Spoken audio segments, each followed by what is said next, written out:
Yeah. Yeah. Yeah. Yeah. Bronx on the scene, nose to the ground, reads every scratch, every step, every sound. Dust on the boot, mud on the cuff, one wrong move and he calls you bluff. He found a lie in the turn of a face, found a fresh print in an empty place. Tail up high when the story won't blend, he don't bark loud, he just gets close. Damn, sniffing out facts, no room for slack. Truth in the crack, now we don't look back. BronxTails, BronxTails, BronxTails, chasing truth through the rails. BronxTails, BronxTails, BronxTails, corruption slips then fails. Sniffing out facts, uncaging the truth. Corruption on a tight leash, and he's pulling it loose. Hey, hey. Idaho nights cold, over the floor, 4 names heavy in the whole town. So Bronx in the weeds where the silence stayed, digging for proof in the tracks it made. He found the gap in the masked up tail, found the bent clue in the buried trail. Bone white truth in the folder stack, one clean set in the case swings back. Sniffing out facts, no room for slack. Truth in the crack, now we don't look back. BronxTails, BronxTails, BronxTails, chasing truth through the rails. BronxTails, BronxTails, BronxTails, corruption slips then fails. Sniffing out facts, uncaging the truth. Corruption on a tight leash, and he's pulling it loose. One paw print, one torn thread, one false alibi, falls dead.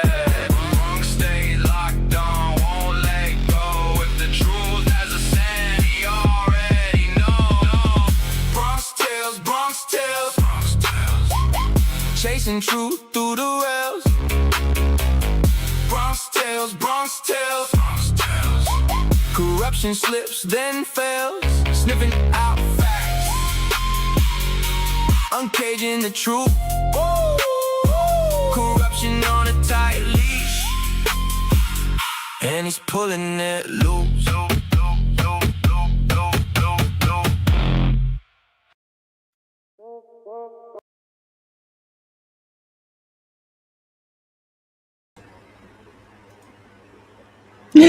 Oh my God. I almost ended the stream just now instead of putting my face up here. Sorry, guys. Hello, it's hump day. Hump day, hump day, hump day, hump day. Hello, everybody. Welcome. How are you? I hope you have had a wonderful day. I hope the weather is where you're at. It's pretty chill here today, really. So, I don't know if you guys, believe in God or just a higher power or whatever it is. It doesn't really matter. My point today on this little venting segment is I usually think things happen to me in threes. So I thought that I had gotten my threes. Bronx is being sick and in the ER. The same day I took him there, my microwave caught on fire. Luckily, I was standing next to it, and so it wasn't that big of a deal. I just had to buy a new one, which was a pain. And then on, what's it called? 4th of July, my bank account was compromised, and they took every dollar of my savings and my checking. So not a big deal. It's insured. I'll get it back. It's just the time it takes is obnoxious, but that's okay. It could take longer. I try and stay on the positive side of things. So I thought that was my 3. I thought I was in the clear. No.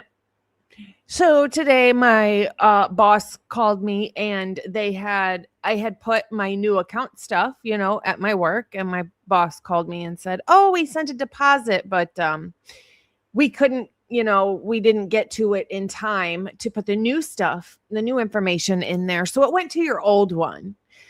So now I have to wait for that to basically bounce and not get into that closed account and then come back and then resend. And I'm like, what is going on? What is going on? Why are there so many ridiculous things going on. And I know I shouldn't complain. These are first world problems. Life could be so much worse. But I'm like, if you guys were in my shoes, you would be like, are you kidding? Like, I have to laugh about it. I can't help but laugh because I'm like, is this real life? Really? Like, all this stuff is happening all within like 8 days? Come on. Come on. Ridiculous. But that's okay. We'll get it together. Yeah, we'll get it together. Everything else is fine. Like, anything that was previously connected to my old account, everything is fine. Everything's been changed and all that stuff. So it's just the one account, my main account, and it was insured, so it's okay. But just the time it takes, you know what I mean? Am I right?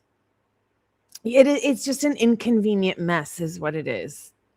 Anyways, gosh, I have so much to talk about, and you guys know over here we do it a little bit different. We like to pick out tons of little things we find and throw them all into one episode rather than taking one thing and focusing on that the entire episode. Just as much information as we can. Not enough. Whatever. I don't even know what I was going to say. Anyways, so I have so much stuff that I had to like pick and choose what to put in this episode, which is really good. So then Friday will be prepared and ready to go. We'll have a lot of information on Friday too, but we got a bunch of new docs today. I'm not going to go over every single one of them because some of them it's like it's not a big deal. It doesn't have much in it, things like that. So I picked a couple to go over today and then we'll do the rest on Friday. And it's not a lot. So, what I do want to talk to you guys about, everything's alleged in our opinion only, just for the record. That's another thing that happened. Somebody struck my account for privacy that I was invading, had a privacy thing on them. I guess YouTube was like, can you give us a timestamp on a video? And they were like, all of them. Somebody's just trying to obviously mess with me. Interesting, right? Anyways, so you guys know over here, I'm kind of like the mindset of Jules in a sense where I want to always focus on just the facts, except for over here, I do like to sometimes go into what ifs and a little bit of speculation here and there just to throw ideas out there and get everybody's boxes rattling, right? I really enjoy doing that. I do try and stick to the facts for the most part, though, or things that we find in pictures and talk about them, things like that. But I did have Conspirling sent me a video. We're not going to watch the whole thing, just a couple words from the beginning. It is a tarot card reading. I know some people, it's like a hate-love relationship. Some people love that stuff. Some people hate that stuff. I'm more into factual stuff, so I don't necessarily get into psychics and tarot cards, but this one was so interesting, and I thought it would be fun to do something a little bit different. I do think there's a spiritual world out there. I do think that when we ask for signs, when we need them, we get them. It might not be the sign that we're looking for, but we get them. So I want to play this, just a quick little segment from Revelation Tarot. This is Sue, and I believe she put this out maybe yesterday. So if you haven't seen it, it's a fairly new video. So it's really interesting. And I'm so curious. Hi, Leah. Hi, Jen. Good to see you guys. Hey, Steven.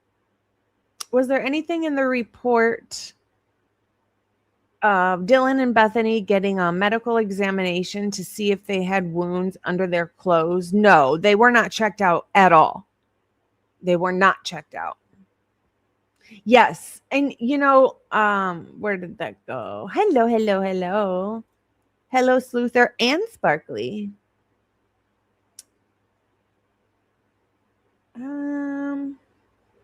There it is. I saw this. Love Sue. You know, if it's going to be anybody that I'm going to pick to do a tarot, it would surely be Sue. What I love about Sue is the fact that she doesn't actually seem to know the case or the case facts very well, which to me is so helpful because you know when she's giving you the information, it's coming from where it's supposed to come from, right? Absolutely. Me too. Okay, I'm going to play this and I really want you guys to listen and then I want your feedback on this. Ready? Oh, ready? Bye. Oh my gosh. How about play?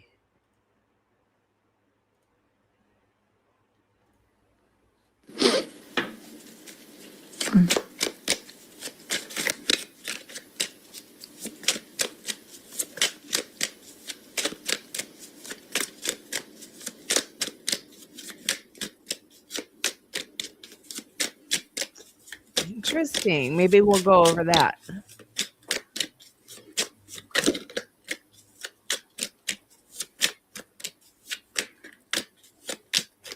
Okay, so we have date. I like you and I would love to get together to learn more about you. Now, this is a reading on Lakeland McComas.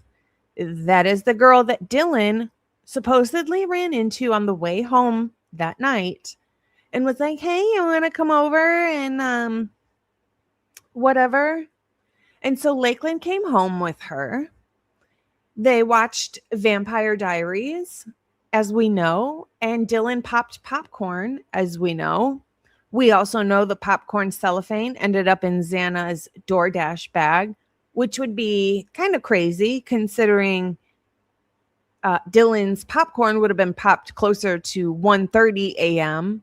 and Xana's DoorDash bag didn't get there until about 4 a.m. So that's a little strange in itself. There's also popcorn under the bed on the first floor in the spare bedroom. And also, remember, Lakeland was in the bathroom on the second floor taking pictures of the white pants that are in the bathroom. I believe those are Dylan's white pants, but I'm not sure that Lakeland knew that. I think it's possible Lakeland thought that those were male white pants. I think I just called them blue pants. Did I? I don't know. They're white either way. So this is about Lakeland, the girl that came home with Dylan. And the first card being pulled is date.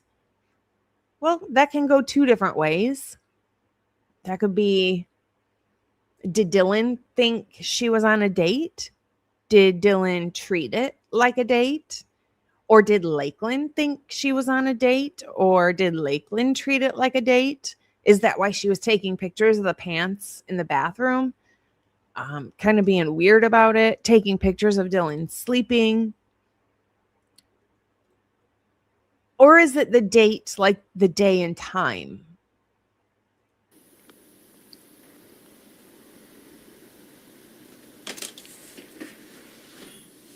What this is about. Date.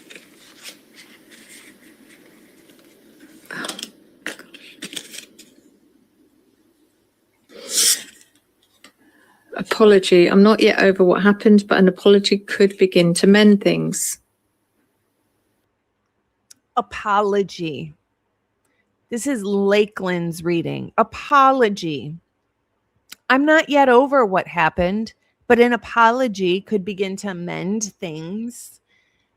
Did Lakeland maybe start to feel like Dylan invited her there on purpose? So much corruption. Did you get your stuff yet? It should be, there's going to be either 2 or 3 different packages, just so you know. They're coming separate, but it should be any minute. Any minute. Thank you so much. Good to see you. So sweet. Apology. Did Lakeland feel like Dylan invited her over there on purpose, knowing what was going to take place knowing who was going to commit these crimes, knowing that Dylan and Lakeland would not be harmed.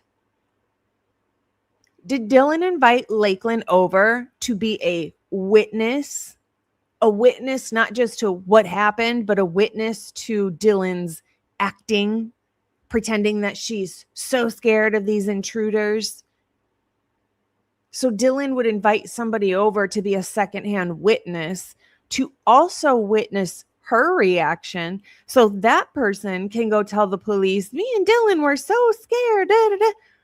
But Lakeland ended up leaving too early. And is that why Dylan brought Bethany into it? Or was Bethany already part of it?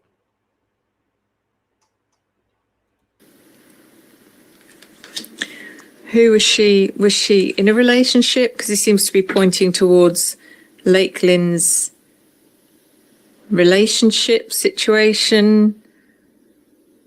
I'm kind of ignoring what that says underneath date. I just think it's giving me a clue that something went on about someone that Lakeland was dating. She was having issues with someone that she was dating, and maybe it was an ongoing thing.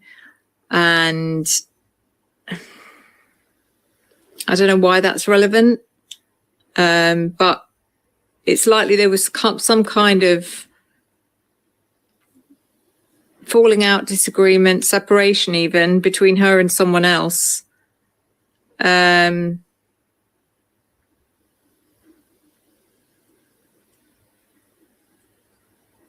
Or the date is something to do with the date, an actual date, as in a day of the year. A particular day of the year. That makes so much sense. KCAS says She felt she needed. KCAS says, I think Lakeland knew. She was taking pictures of strange things and a video of her walking home, right? She needed a timestamp of when she was in the house, and she needed a timestamp of when she left the house. See when I was here, see what time I left. And of course, it's a video of her walking, because a picture of her outside isn't going to do any good. Of course, she needed that video. An apology from someone? Something happened? Is it one of the? Again, I've got to make sure I don't do that thing where I try and link everything I'm seeing to the actual crime, because that may not be the case. But I'm asking, is that something to do with what happened? Was she expecting an apology from someone that had lived in that house?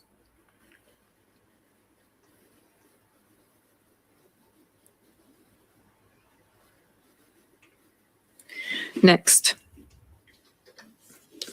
What lies beneath?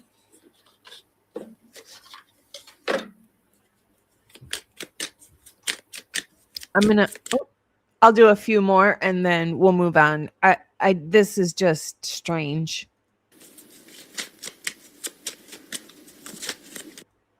Depression.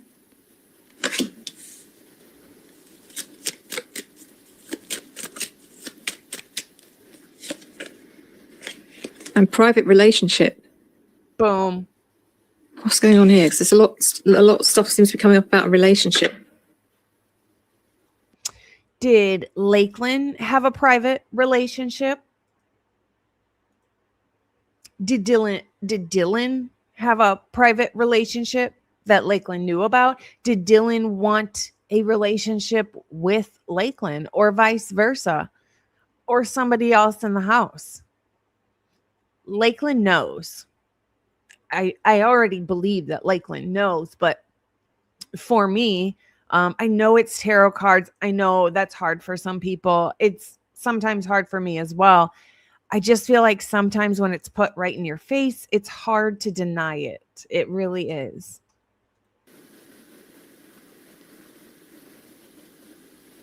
I mean, we've got Lakeland needing an apology, something about relationships. I don't feel like she knew a lot about Kaylee. Why does she know stuff about Kaylee? Why would she specifically know? It's almost like she knew Kaylee's intimate secrets, and I don't know why or how. I don't think it's Kaylee. I think it's Dylan. I think she knows exactly what Dylan had going on, whether she knew because Dylan told her, or she was going to be part of it, or an alibi, or whatever, or she simply just figured it out on her own. I think. Yeah, no kidding. No kidding. It was funny because I was like, can I have the timestamps for it? They're like, this isn't going to affect your account at all. I don't have timestamps. I'm like, that's crazy. Crazy. I have a good idea of who it is. Good to see you, by the way. Grim Reaper. Does the Grim Reaper come up? I think that's where I stopped watching before. I actually found the first part very intriguing. So if you want to see that episode and see what else connects, because as far as I know, there is more connections there, go over to Revelation Tarot, and it should be her video that was posted on July 7th. July 7th. And it's called IDAHO4 Lakeland McComas, but it's spelled Lakeland, not Lake Lynn. There you go. There you go. All right. A couple other things I want to share before we start really getting into the nitty-gritty. The nitty-gritty.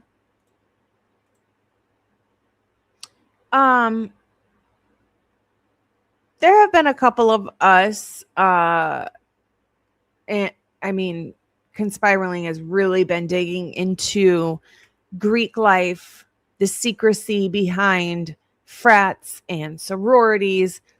I was just flipping through like frats and sorority stuff on YouTube Shorts, and that's it. And there were so many videos calling out not just fraternities and sororities, but the people who go there.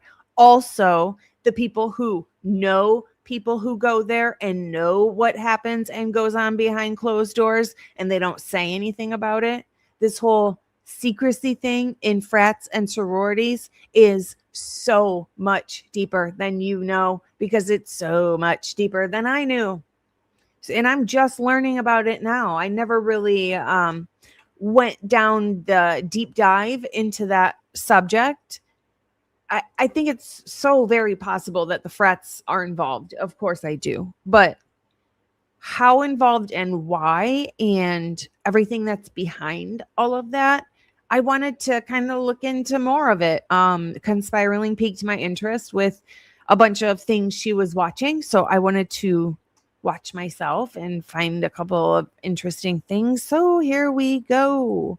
I'm going to play a couple shorts for you. This is just in regards to frats and sororities. Actually, let me make sure that the volume is correct. There we go. There we go. There we go. Oh, I have his police report, so we will be getting into that probably next here shortly. And nobody else has the police reports that I know of. All right, here we go. What's behind Greek life? There's a movement, and he tries to pull people into these fraternities, these sororities, Masons, Eastern Star, all of y'all. You have a ritual or rituals, and some of y'all stuff is public. All you gotta do is go Google online and dig it up. And you got people going through these rituals, and you might sprinkle a little Jesus in there, a little God in there, but it's a ritual, and it creates a contract once the person goes through the ritual. And some people are convicted while they're going through it, but they need that identity. because they view that identity with y'all as a source of the power. But that's a false power. True power comes from Jesus Christ and Jesus Christ alone. There's people online and YouTube that are denouncing these fraternities, these sororities.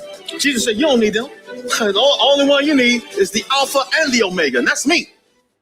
There's a movement. Here is another one.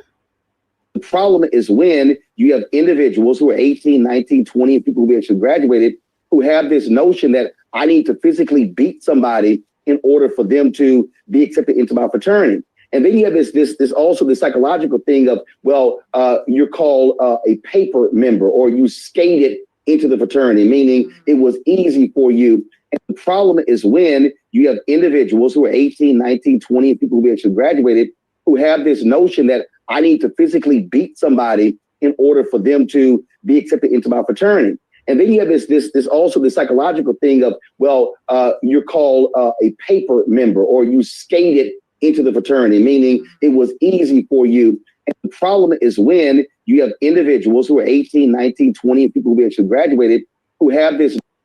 One more. You guys, some of you might have seen this one already. Whoops. And they told me they was in a fraternity. A few of them came in there and talked to Masons or something? Nah, they weren't Masons. They was like college. Oh, Frau Deltas or something? He called them Frau Deltas. This one's actually a little bit funny, but if you listen to it seriously, Kevin Gates is really trying to explain something here. Kevin is the guy standing up, the black man, and Theo Von is the guy sitting down. And I don't think either one of them have really a clue about frats or sororities. But it tells me that Kevin Gates stumbled upon some information that piqued his interest, and then he dug into it, and now he wants to talk about it. But Theo has no clue what he's talking about, so he's making jokes about it. But Kevin Gates is a self-proclaimed, like, super spiritual, the deepest you can get in the spiritual world. He talks about what vibration he's on and da-da-da-da-da-da-da. So if you believe in all of that, then you might be attracted to his energy or personality.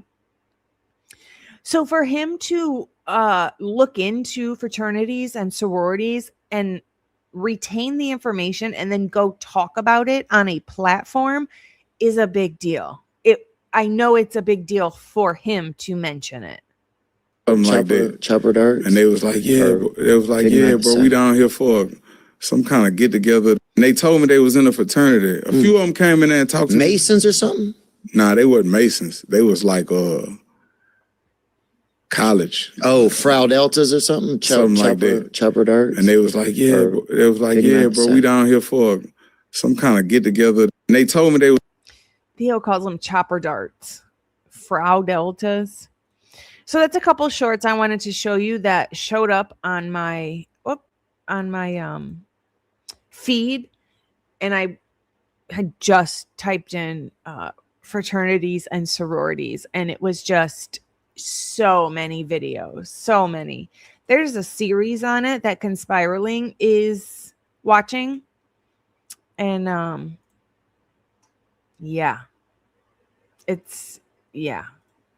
pretty much. Thank you, Kawanda. Good to see you. And your pretty little unicorn. So cute. Hi, Mountain Man. Good to see you. Happy Wednesday. Happy hump day. Hump up day.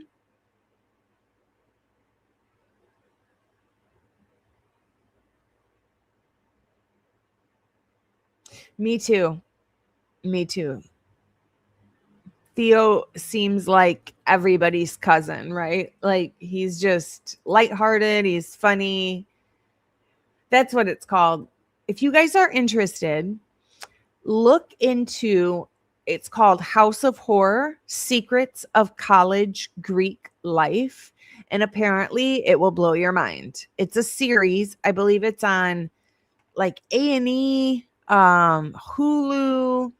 I don't do streaming services, so I haven't been able to watch it, but apparently you are going to fall in deep and not want to stop watching it. And it's going to be so very informative. How high it goes, how far it goes. Conspiraling said it blew my mind. Yeah. You see, even insane people can come up with a rememberable line, like pretty much. So yeah, I've fallen in and I can't get up. You need a button. Come get me, but no more screen time button. All right. What do I have next? Oh, I'll do that one. I will do that one. Okay. Let me move this over for Jez. And share this one. Okay. This is a page.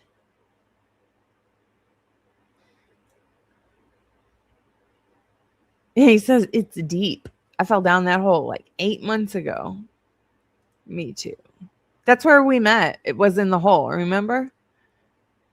Okay, doke.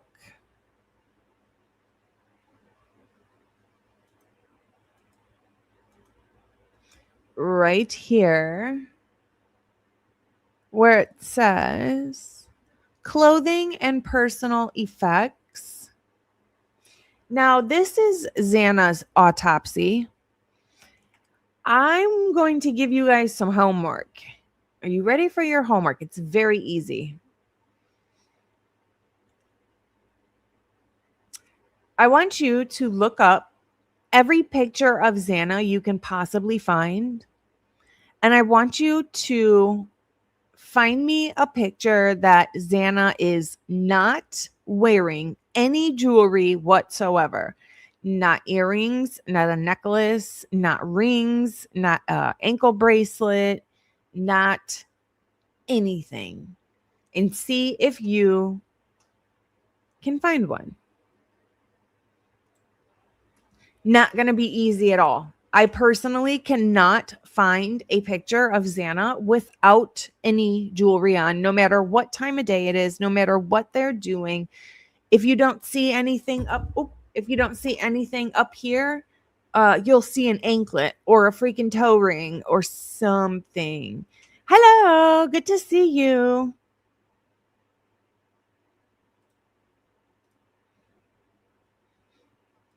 Yeah, that's what I'm saying. She always wears jewelry. Always. It doesn't matter how big or small it is, how flashy or, minimalistic, simple it is. She always has jewelry on. So when I read you this part of the autopsy that says, this is for Xana, the body is received clad in a blue, again, blue, although she was wearing gray, long sleeve pullover sweatshirt and a pair of tan thong style underpants. The clothing is bloodstained. A brown paper bag is secured over each hand and the left foot by means of silver duct tape. There is no jewelry on her body. Zero, zilch, nada, not an earring back still stuck to her ear, not a nothing. There is no jewelry on the body. Now, pay attention to this. It says, a plastic lid with adherent orange and yellow material is found in the body bag with her. What the heck is that? So it says a plastic lid. I'm picturing a plastic lid from like McDonald's or, that type of plastic lid. Thank you, Conspiraling. Pistol Pete wanted dead or alive. Oh my God. I'll share those on Friday. You guys will like those. Thank you so much, my gal pal. Poodles and True Crime. Good to see you. Good to see you, Bridgie and Luna as well.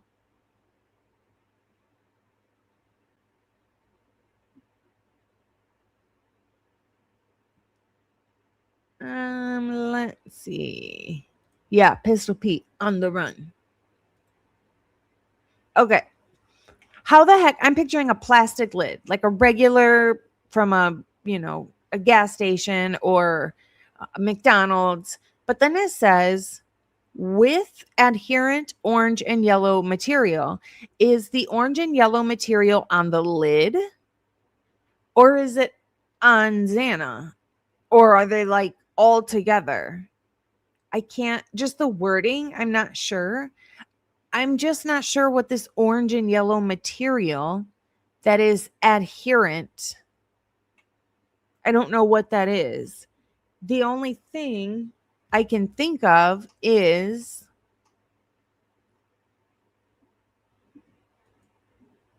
one second. Let me pull it up.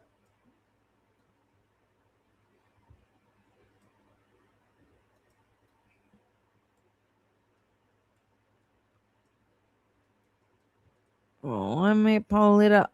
Let me pull it up. Hey, let me pull it up. Hey, let me pull it up. Nope, not in that one.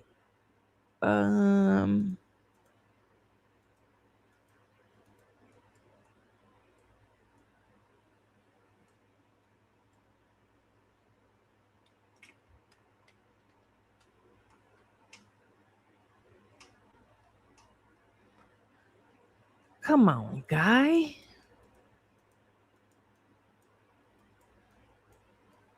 Is the material... Oh, right here. Is the material something like the orange and yellow from this? I don't know if it's Taco Bell. I don't know if it's Jack in the Box. I don't eat fast food, so I have no clue where it's from. Now, there's two of them. It just doesn't look to me like either of them are missing any material. A Gatorade lid. And that was my other thing was, does it mean plastic lid like a,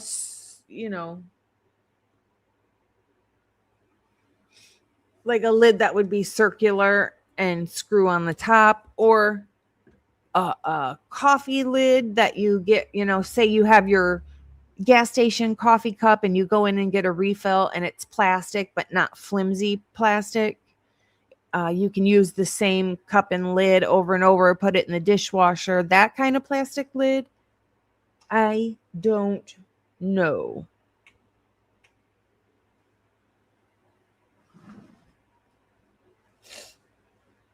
Or this kind of plastic lid. I don't know. Ow. Do you know where the lid is at the scene photos? So I'm trying to find a plastic lid that's in the room while the bodies are still in there, but not in the room after the bodies left, because this was found in her body bag. I'm just curious what it is, but not so much the lid, honestly. I'm more curious, what is the orange and yellow adherent material? The reason I'm saying this, I usually have a reason for most things. A lot of times I don't voice my reason. I tend to try and think that you guys are inside my head and I don't have to. And I should stop doing that. But I thought of orange and yellow adherent material and my brain immediately went to Dylan does art.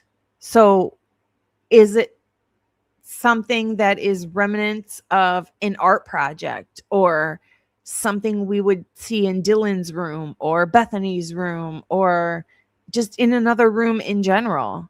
Or is it something like this where she just laid on the material for too long and it kind of peeled off with her? I just don't see anything missing on these. But that's where my brain was going, thinking it said it was like a sticky like a material. So like polyester, paper, plastic, a mixture, something like that. It wasn't a food.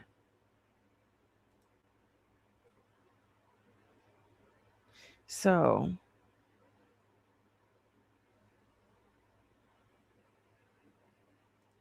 maybe it doesn't even say what type of material. Why couldn't they say it looks like plastic or it looks like whatever? They just say adherent material, which means stuck to her, basically. It just doesn't say what kind. But I wanted to bring that to your attention.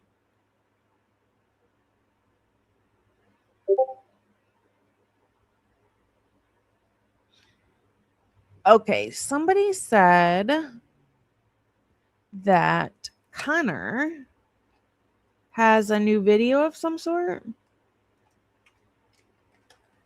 Is it long? I'm going to look it up right meow. But before we do Connor, I will... An hour? Okay, let me do Mowitch's stuff, and then we can do Connor's Showalter stuff. Maybe. It said material, so my brain didn't go... We might save it then. We might. Is there anything good on it? Maybe we'll watch like 10 minutes of it, and that's about it. Okay. So it said material and it said adherent. So my brain didn't go to food. But who knows, especially in this case, considering they called a clump of hair debris. And I want to make sure everybody knows that Xana had debris in her hand as well.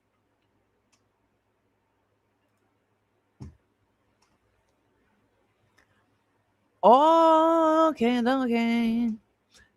Let me take this guy down. Let's go over Mowitch's police report. And I want to thank Heather B. Heather B, if you're in here, give us a ow, ow, ow. Ow, ow. Give us one of those, just like that. And if you don't do it right the first time, you have to do it over and over and over, okay? So Heather B sent this to me. This is a FOIA that she did. This is on Mowitch, and this is the police report. She is waiting for the body cam. So we're waiting on that. She literally said it could have been, like, they could have sent it today, tomorrow, but like that soon is how soon we're waiting on these body cams of picking up Mowitch. So here it says, let me see.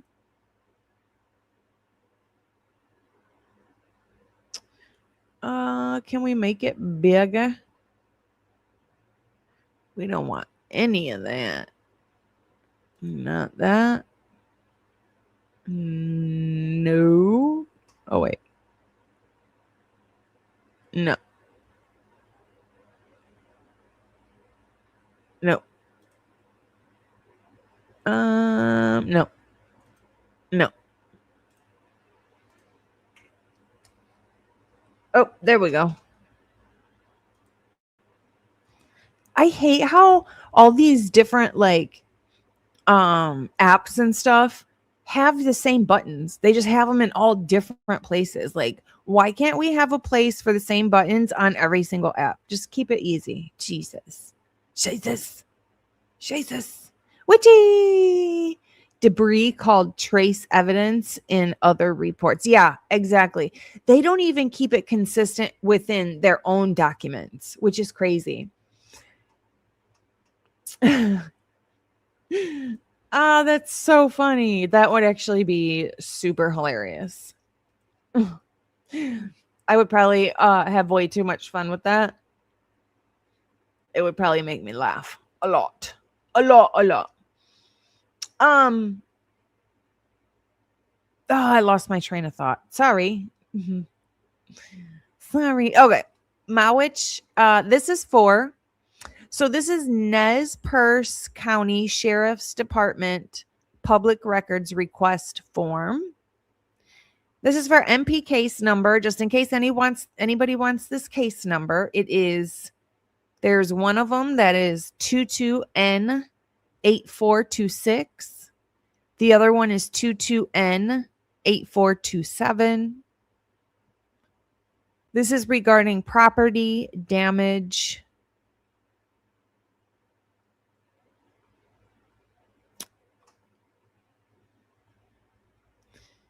Public records request, incident dispatch records for Nicholas James Mowitch, November 22nd in the Lewiston area. The County Sheriff's Office Records Division, pursuant to Idaho Public Records Act, I'm requesting copies of any and all public records in your possession related to the following: any incident reports, dispatched logs, CAD reports, welfare checks, found person reports, abandoned vehicle reports, or any other documentation involving Nicholas James Mowitch, date of birth 1/1983, Lewiston resident from approximately November 15th to the 23rd of 2022, where the car was found, which field, and the color, make, and model of the vehicle. She wants records referencing contacts with Idaho State Police, FBI, Lewiston Police Department, or related to an individual found wandering in Lewiston with injuries, as mentioned in ISP supplement reports dated around July 25th, referencing earlier events. Any other responsive records from your agency regarding this matter, I am requesting these as a member of the public. Please provide any electronically available records in digital format where possible. So, where he was at was he was on Rosencrantz Road in Lewiston, which to me is a little bit weird. The reason is because I've told you guys a million times, I used to work at a rehab, and the rehab was called Rosecrans. So the fact that he's on Rosencrantz Road is interesting. It's just not a word you see all the time, so a little strange.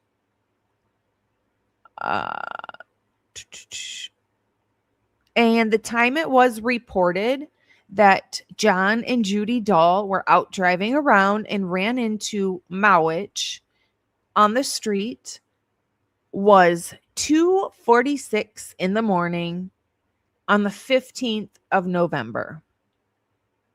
So 3 days after IDAHO4. This has John and Judy Dahl. The suspicious person is Nicholas Mowitch. Incident offenses detail. Suspicious person circumstance. The responding officers, if that wasn't fitting though, the responding officers, Tom Woods and Wendy King,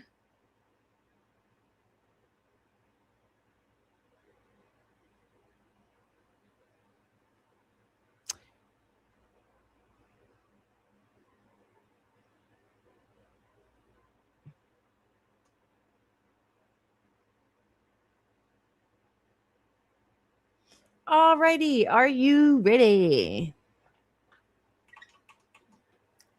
Sorry, getting comfy. Okay. The date and time of this report is 11/22. Well, that's weird. 1122 is the date of this particular report. Lord save us all. The report type is suspicious. The reporting officer is Deputy W. The reporting officer is Deputy King. The date of this report is 1122, and the reporting officer is King.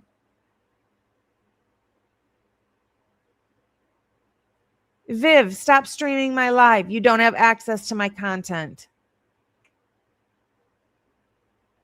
You guys report it. I'm so tired of her being harassing and not make your own content. Make your own content. You have nothing to make of your own. You have to stream other people's lives. That's not being creative. So weird. Weird.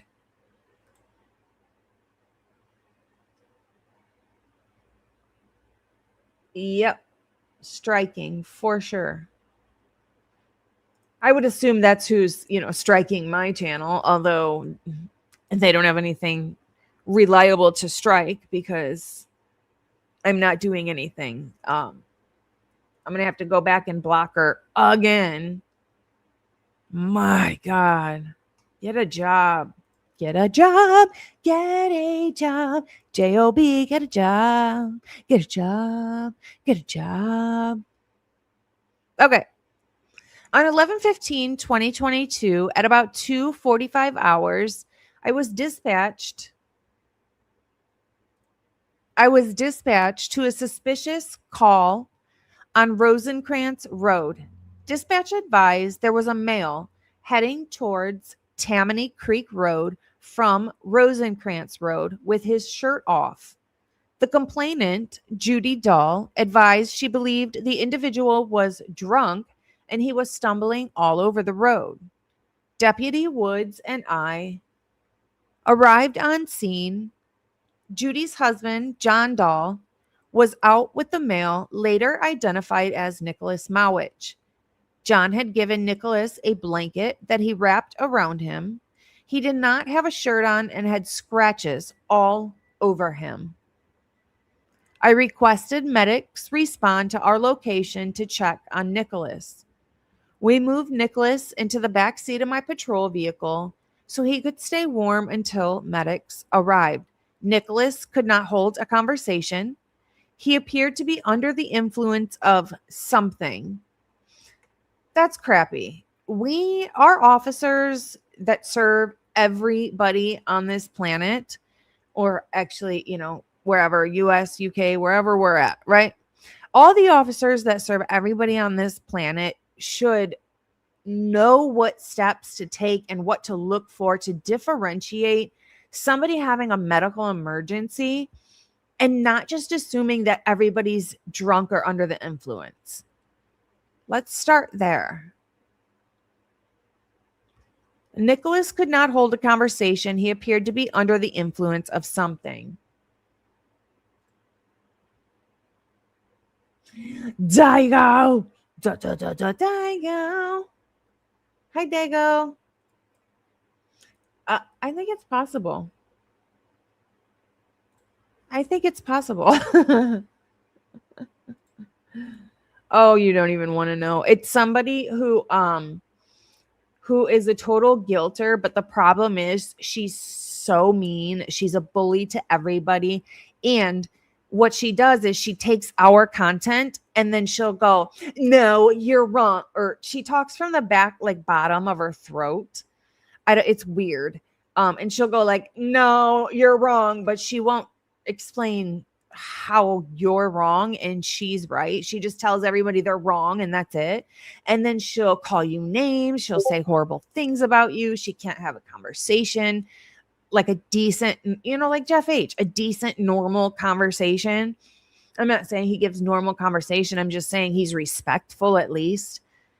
She just attacks everybody in this community. The problem, which is fine, I can handle that. I don't care about that.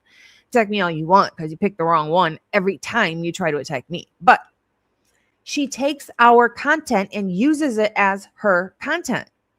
She doesn't make any content of her own, number one. Number two, her whole end game is to get us riled up enough to where we mention her name. So people will go, oh, who is this? Let me go see. That's her end game. So people then will subscribe to her. It's the most manipulative, weirdest thing I've ever encountered in YouTube land. It's strange. That's who that is. And I don't mention her name. It's the V word over here. Okay, let's keep going.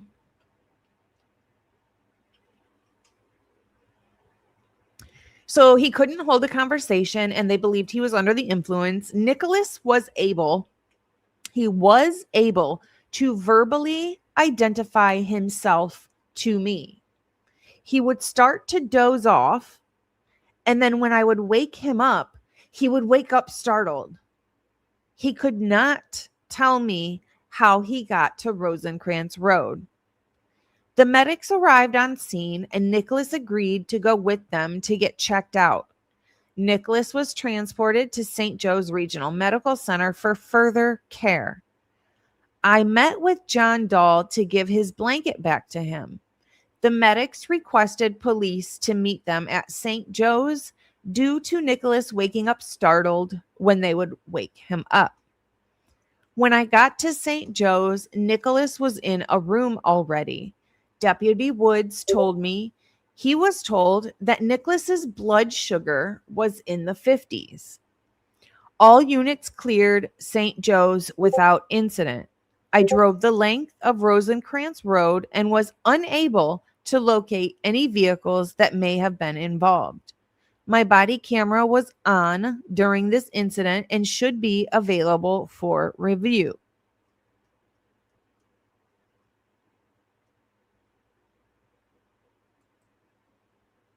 That's strange. That's really strange. Hold on. Let me look something else up.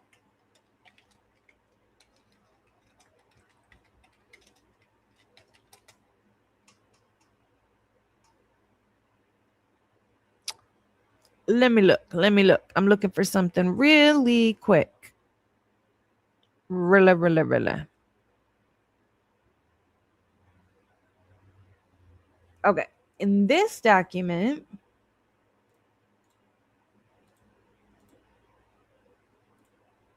what did Dago say?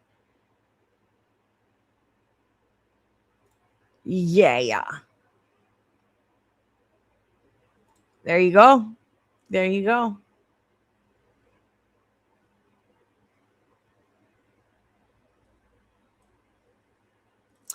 So Nikki says, didn't they see all the cuts on top?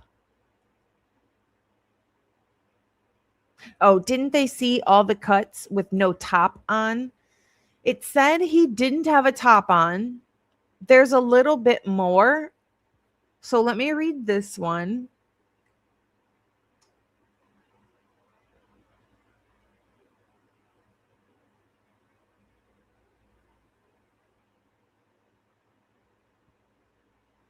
This page says it's a supplemental narrative. It says Mowitch was headed towards Tammany. It's a male without a shirt. Here's crazy too. The complainant was driving a Subaru. How many Subarus are we gonna? You know who I think drives a Subaru? I'm not even gonna say that because Subarus are long-lasting cars. Everybody in this case drives a freaking Subaru. It said so. The complainant, so John and Judy Dahl, were driving a Subaru Crosstrack. They think he is drunk and staggering all over the road. It says he has dark hair, he's wearing jeans, and he's heavy set. He's walking in the middle of the road and swaying. The complainant does not see any injuries.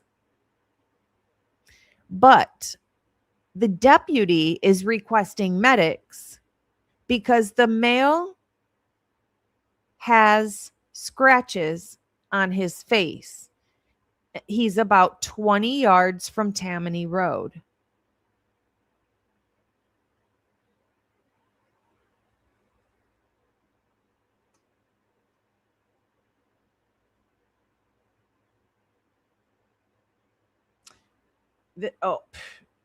That would be wonderful. This has all the people involved. See, I like this report. I wish Moscow's was more like this. I don't think it's going to let me make it big.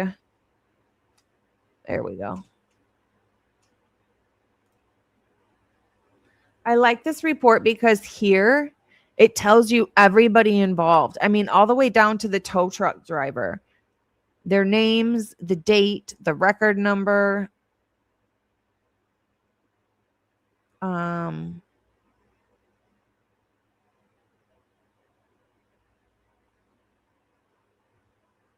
Traffic collision with injury.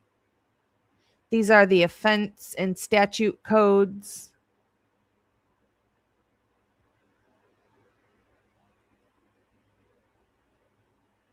This is the report for property damage.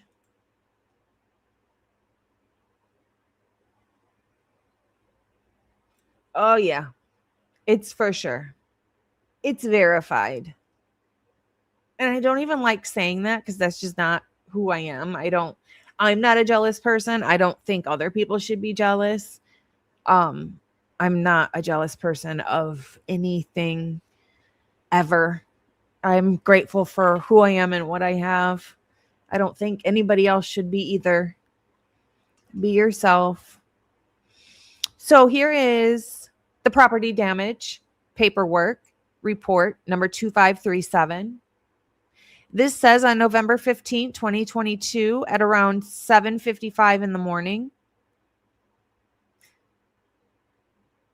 myself and Egbert responded to a report of property damage at 3300 Rosencrantz Road, Idaho. Upon arrival, I could see a blue GMC pickup bearing Idaho registration.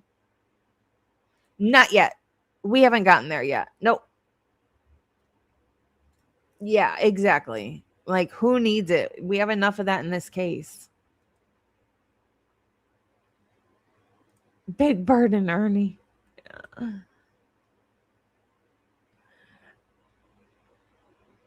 The property owner. Upon arrival, I could see a blue GMC pickup bearing Idaho registration. N as in Nancy, 1889, U as in ultrasound. Nosed up to a fence and some hay bales.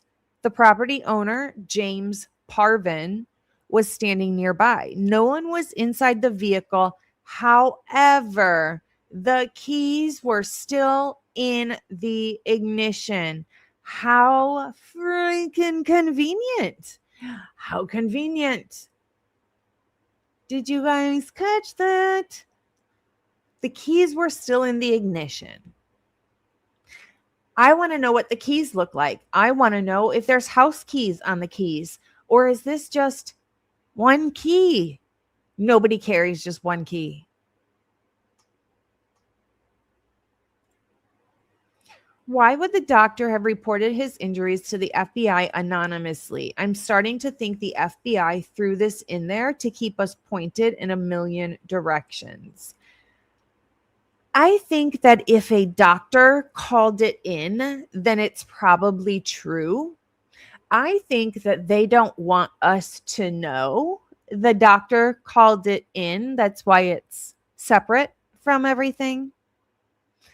I think they don't want us to know. I think they are all in this county, and with this accident, and with picking up Mowitch and the police report. I think they're all leaving that out on purpose. And I think the doctor is correct. Why would a doctor call that in if that was not true? He could lose his license for call. I mean, that's a HIPAA violation. So yeah, I think the doctor is being honest, and I think all the officers and the reports and everything about Mowitch, they're the ones lying. Right. You know what I'm saying, though? Like, that's a doctor is not going to make it up or say, oh, maybe, I think. No, I'm sure he had a pretty good suspicion based on what he saw that he was involved in some sort of attack or something, right?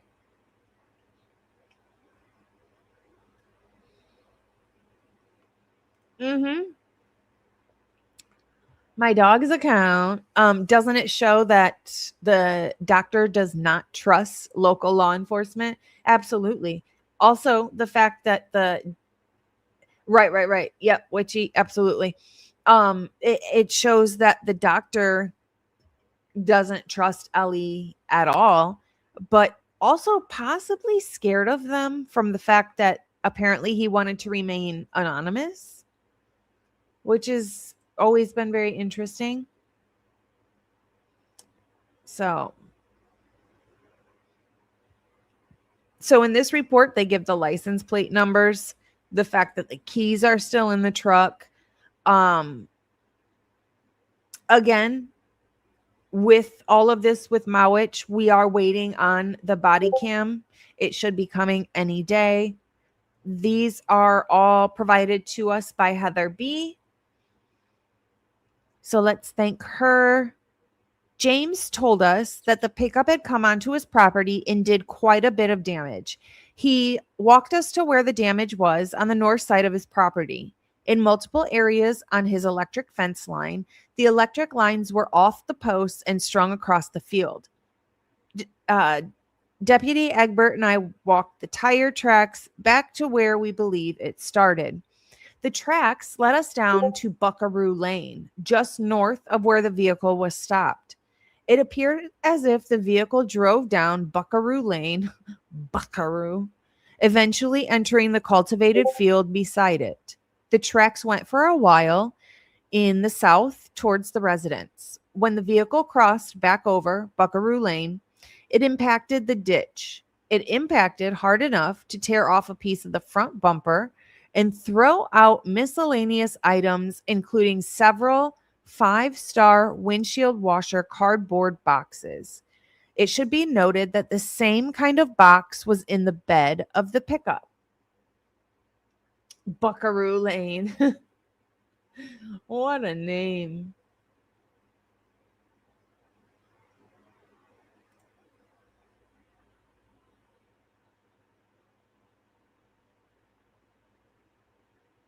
I don't know. That's funny. That's funny. Oh, yeah. Meanie says if I was the doctor, I'd want to remain anonymous too. Absolutely. Me too. Without a doubt. Without a doubt. Without a doubt. Ray Rogers, Buckaroo Badge.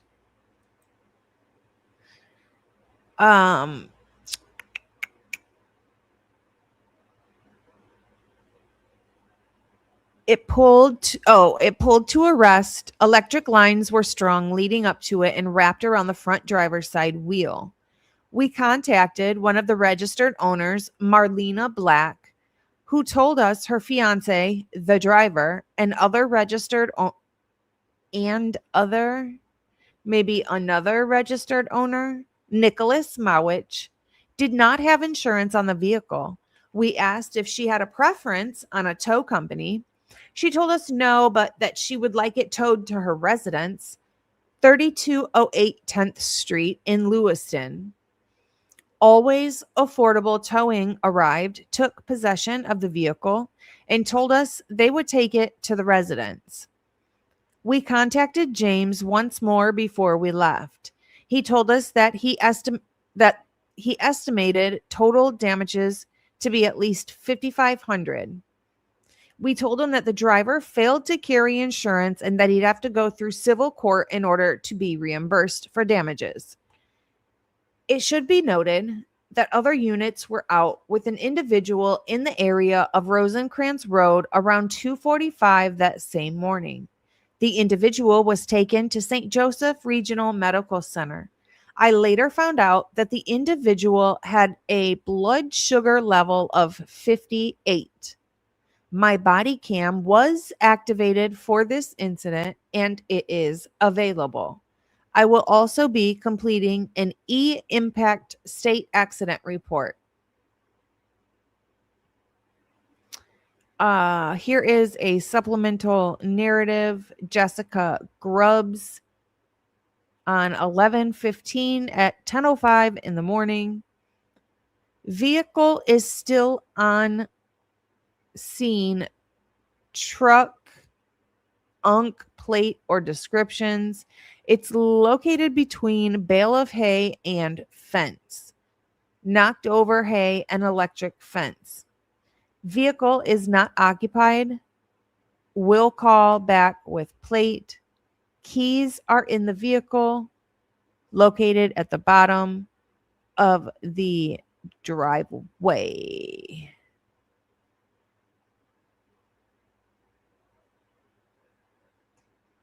I think it has since come to my knowledge that the driver had a blood sugar level of 58.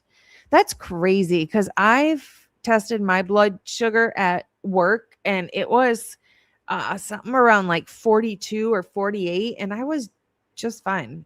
I wasn't. I mean, I was shaking, I was sweating, it was really uncomfortable. I was dizzy, I was weak, but I walked next door and got some juice or pop or something and I was not delirious or even, I didn't feel like I was close to it, but who knows?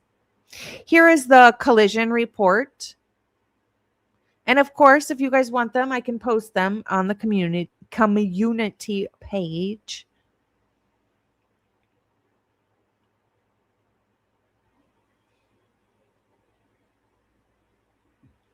It looks like it was dark out. The weather conditions were clear. The road surface was dry. Other road conditions, none. The road type was 2 ways with no divider.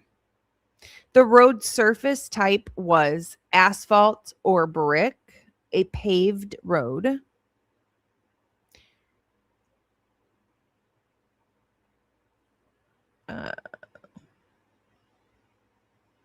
Traffic control, none. So it's not like it was raining or snowing or anything like that to where he would lose control of the vehicle or anything along those lines because it's reported the weather was perfectly fine. The roads were perfectly fine.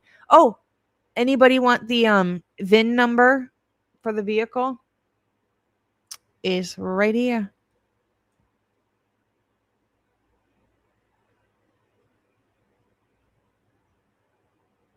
Is right here if you want the VIN number.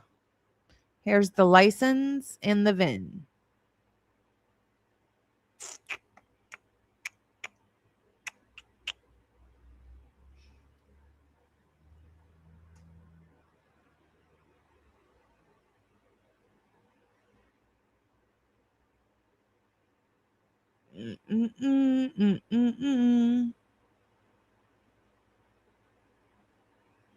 Here is the narrative.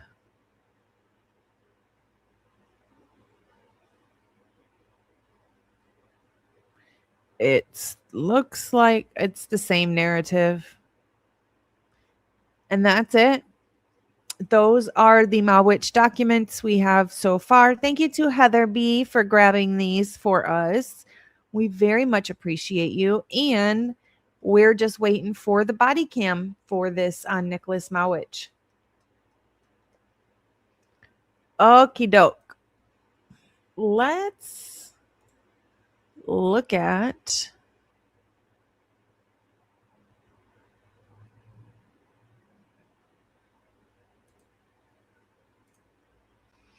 does anybody know which exact link it is for Bethany's phone? Do you know what it's called? Because I have Dylan's. I'm pretty sure this one's Dylan's. It looks like Dylan's to me. Which is this one. I'll show you. Of course. Thanks for being here. We appreciate you.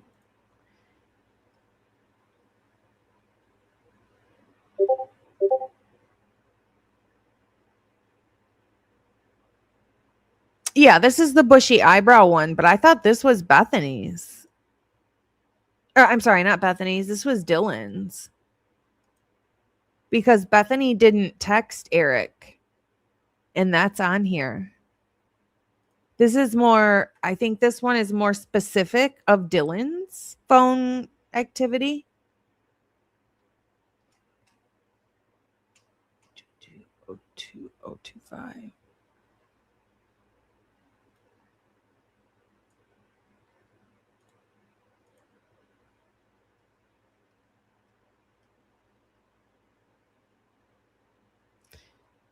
It doesn't even give me it breaks off. Oh, hers is at the bottom. Okay. Good, because I haven't gone through all of, whoops, where am I at? These. Okay.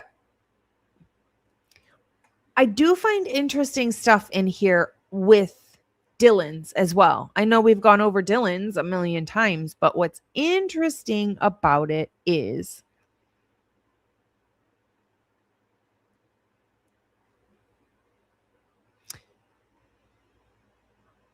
right here we have Bethany. It's listed differently. So incoming call to Dylan's phone. Dylan answered it at 4:19. And they talked for 24 seconds. Dylan called Xana's phone at exactly 4:20 and 0 seconds in the morning. It's an outgoing call. It was not answered. The call duration, 0 seconds. She hit the button and hit the button. She hit the button and hung up immediately.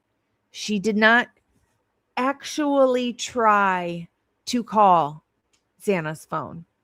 And look, the exact same with Kaylee's.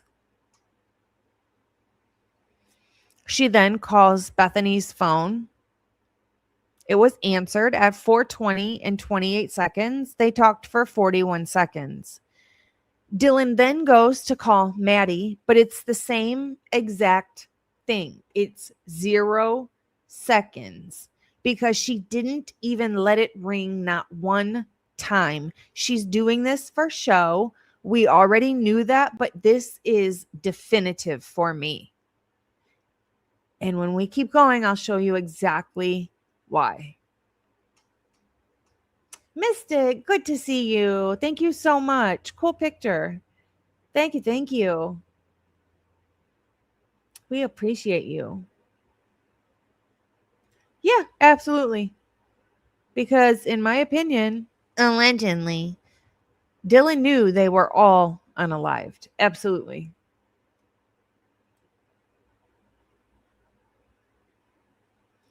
Yeah, she didn't let it ring. It's coming up. I show ya. Yes, there are new docs.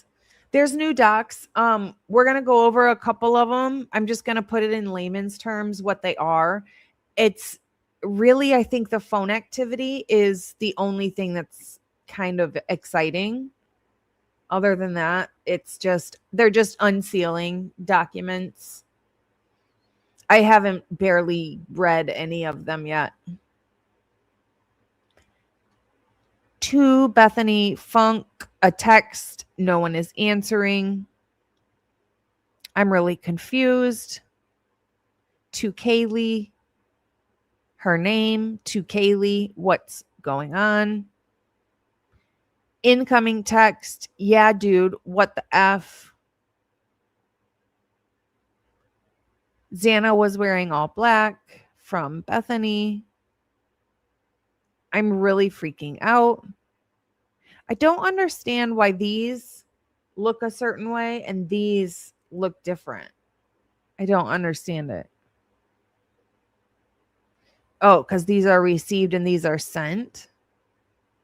I guess that would be the only reason. Why don't they just make them look the same, though? I don't get it. Or, green and blue like they are on the phone. Or red and blue, or, whatever. Gray and blue. Black. Green. I don't know. I'm freaking out right now. No, it's like ski mask almost. Shut the F up, actually.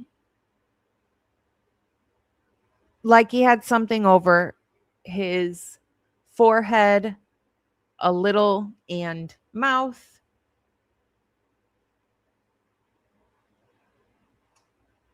Oh, no. You're perfectly good. Yeah, no, you're perfectly fine. Y'all, you can't offend me. Plus, that wasn't offensive. This is kind of, yes. It's going to show some of Bethany's phone activity, which we haven't really gotten much of yet. This is a document with Dylan's phone activity. It looks different from the one we received previous. It's an unredacted doc. So technically, yes, we haven't seen this one yet.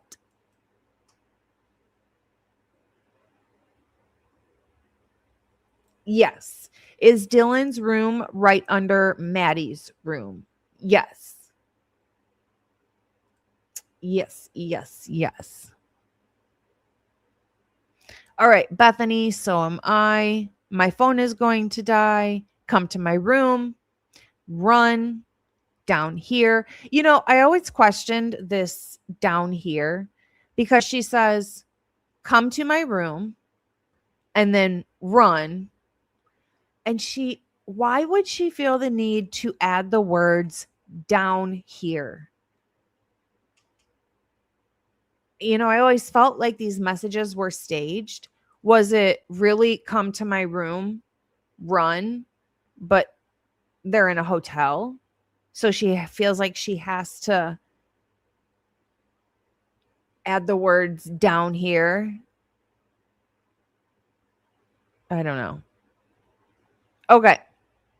This is how we know that she didn't let the phone ring on all the other calls, because check this one out. I know it's hard to see, but check this one out. Hold on.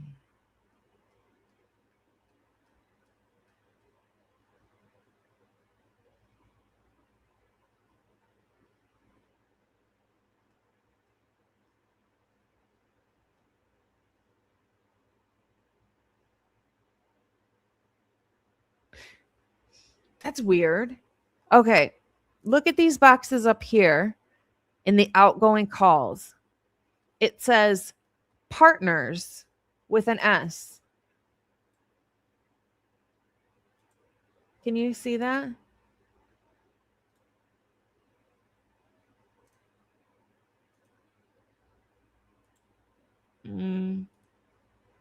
Right here, it says partners. But look, when we get down here, when she calls Ethan, it changes and it says partner name instead of just partners. If it's the same system, wouldn't it say the same thing? I know it's silly and it doesn't have any bearing on anything, but still, I don't know. It's weird. Very weird. All right. So this is how we know that she did not let Kaylee's phone ring and Maddie's phone ring and Xana's phone ring, because she calls Ethan. Oh, that's why. Because the call type is a third-party application. The call status, answered. I believe it is from Snapchat as well. You're absolutely right. Yep, absolutely. It says answered. That's weird. But is it a voicemail? Is it the thing that pops up and says the person you're trying to reach is not answering?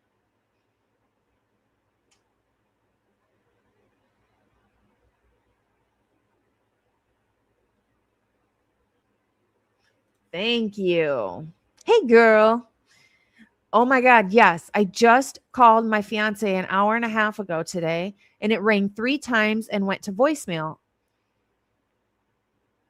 But it recorded 10 seconds. Yep. Oh, is it answered because it went to voicemail? I think that's very possible. But either way, either somebody answered the call, which is possible, right? Somebody had their phones, or somebody didn't answer and it went to voicemail. So it logged the seconds of the length of the call, but then that tells us that she did not ever let it ring for the other 3 roommates. Well, why would you do that? Why would you do that? One, you want to make it look like I'm really trying to call my friends, right? I called everybody, but you just clicked off as soon as you called it. But why did she feel comfortable actually letting it ring for Ethan? Either she knew the person that had the phone and they answered it, or she knew he was dead and couldn't answer the phone. That's it. Those are our options. So either way, shame on you.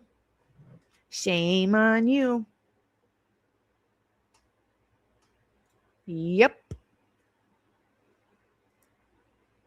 Shame, shame, shame. No bueno. Yeah, I know, but it's better than being alone. Then she calls Kaylee again. She's so stupid. She actually lets it ring this time because it shows 7 seconds and then it shows answered. So when she called the first time, she absolutely didn't let any of them ring. So why do you so badly need to make it look like you called your roommates when you didn't? Why? Why in that moment would you need to do that? Why is that your thought process in that moment with all that stuff going on? Shame on you. You're telling on yourself. Then she calls Xana. Same thing. It says answered, and the call duration is 4 seconds. But you know what I think that tells me? I think it's highly possible that Kaylee and Xana's phones are going directly to voicemail, like they're shut off. Because I think the seconds might last longer than that. Don't quote me, all speculation, but interesting nonetheless.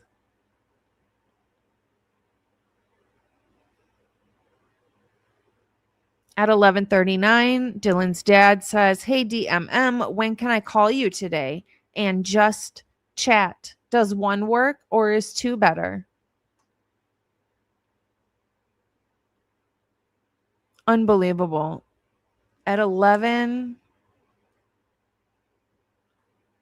11:39. So what, 20 minutes before they call 911?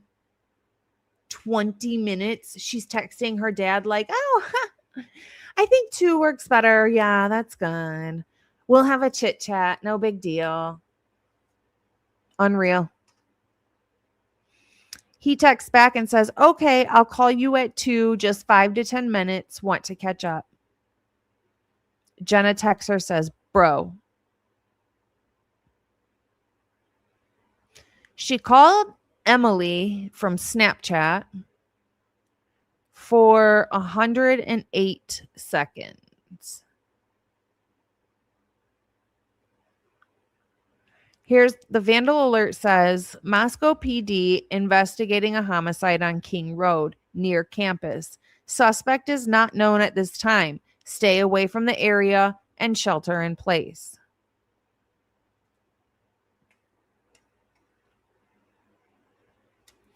Then there's interviews with Laker, Gooch,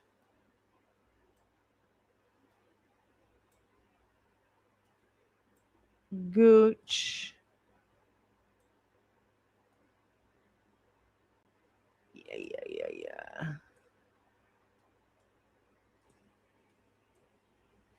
Aaron.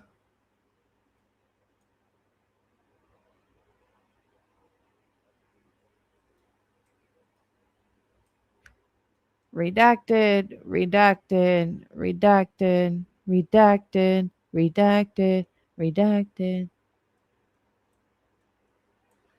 Wait, there's nothing else on here. You guys lied to me.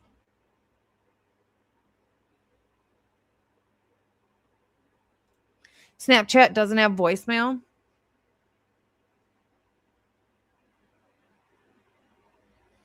I do remember it just ringing all the time. Like, if nobody answered, it would just keep ringing and ringing and ringing and ringing. And after like 3 minutes, it would disconnect your call. Huh. I want to say that then that would mean that somebody else had to answer the phone. But I don't know. We'll have to look into that. Where's Bethany's phone activity?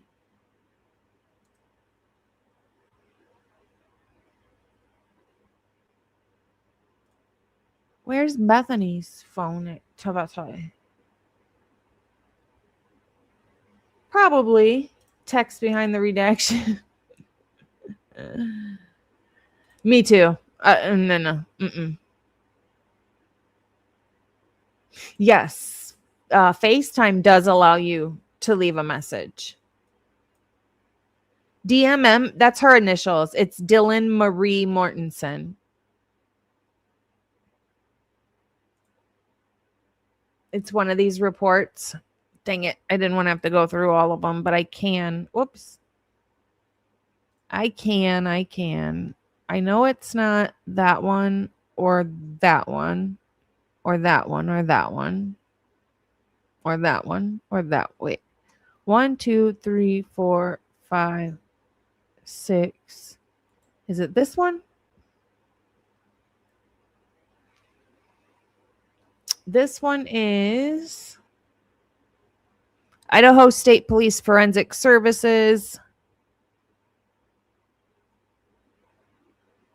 Evidence description.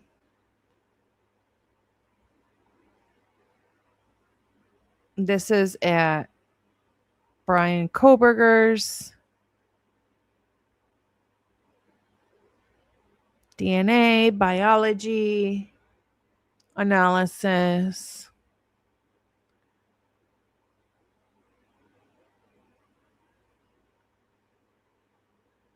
Dunkin' cup with lid. Lollipop stick. Q-tip. Flossers. Orange and pink straw. Dunkin' Donuts cup.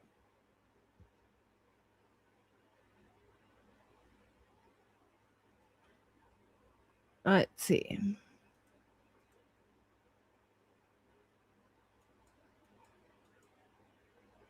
Band-Aid.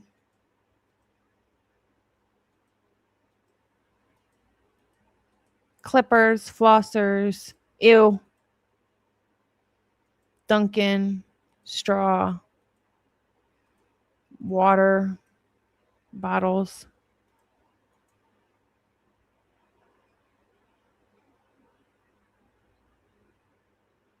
Cigarette butts.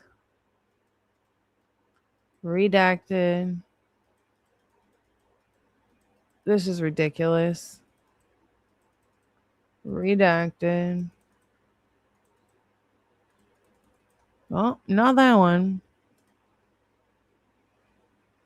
Let's see. 1, 2, 3, 4.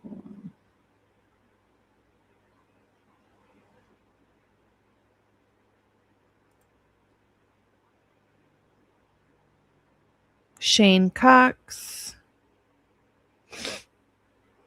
This is the we'll talk about this one right now.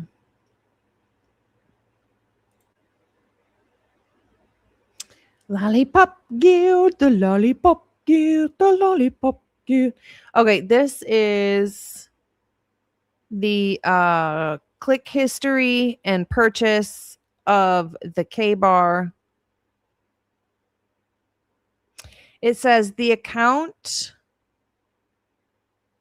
the address history for Bryan Kohberger account lists 119 Lambsden Drive, Albrightsville, Pennsylvania, as the address for Bryan Kohberger. This address was added on October 23rd, 2017. The other address listed on the account for Bryan Kohberger is 1630 Northeast Valley Road, G201 in Pullman, Washington. This address was added on July 11th, 2022. The phone number listed for Bryan for both addresses, 570-520-5889. The account also lists 119 Lambsden Drive as the address for Michael Kohberger. There are 6 separate credit cards on file for this account. 3 cards issued to Bryan Kohberger, 2 cards issued to Michael Kohberger, and 1 card issued to Marianne Kohberger. On March 20th, 2022, the customer purchased an electronic Amazon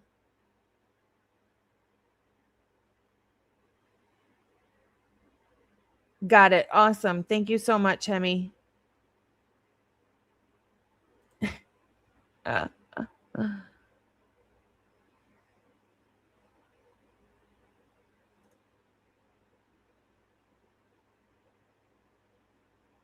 Yeah, we've known the address for so long though, but you're right. Oh, no. Anything that has to do with Bryan, they don't redact it. Anything that has anything to do with any other adult in this case, they redact it. So stupid. Thank you so much, Witchy. If no Amazon order number, then not authenticated. I agree. There are a couple other things that I'm like, this proves nothing to me. So I'm with you. I'm with you. On March 20th, 2022,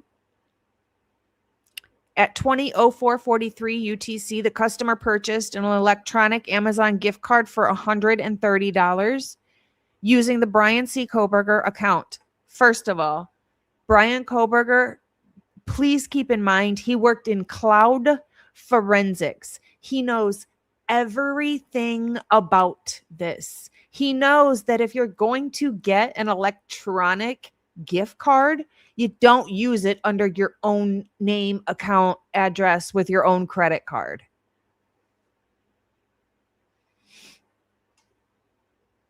The billing information for this purchase was his address.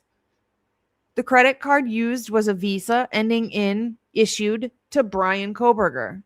On March 21st, the very next day, the customer does not say Bryan Kohberger. It says the customer purchased a K-Bar 9926 sharpener for $23.40 using the Amazon electronic gift card through the Bryan C. Kohberger account. He would know better than this for cloud forensics. On the same day and time, the customer purchased a K-Bar full-size U.S. Marine fighting knife straight for $86.15 using the Amazon electronic gift card through the same Amazon account.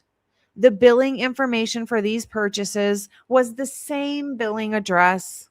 The billing phone number listed for the purchases was Bryan Kohberger's number. The items were shipped to Bryan Kohberger. I mean, it should give us way more information than this.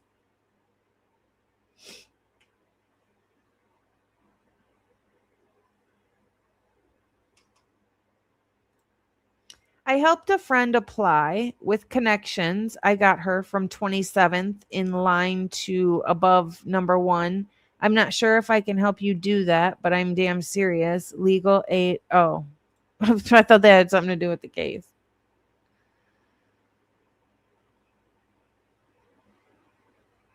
I get you, Jeff. I get it. I mean, I get it that that's where most guilters are hung up. I get that. I trust me, I do. It's just, we know that, this stuff can be manipulated. I mean, do they show us an actual receipt in here? If not, then I'm sorry. They have one. Let me keep going though, because it might be in here. I don't know.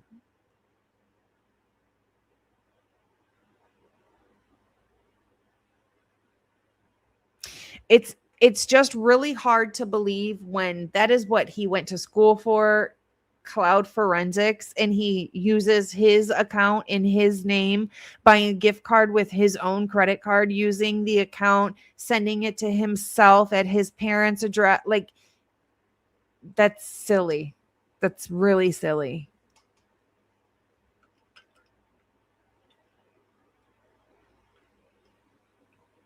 On March 21st, the customer purchased omega-3 vegan DHA supplements, Garden of Life, for the total amount of $44.78 using the Bryan C. Kohberger account. $20.45 of this purchase was purchased using the Amazon electronic gift card. That left a balance owing of $24.33, which was put on Bryan C. Kohberger's Visa. The billing information was for Bryan Kohberger at his parents' address. The thing is he can buy something and completely change the billing address if he wanted to. He could make something up.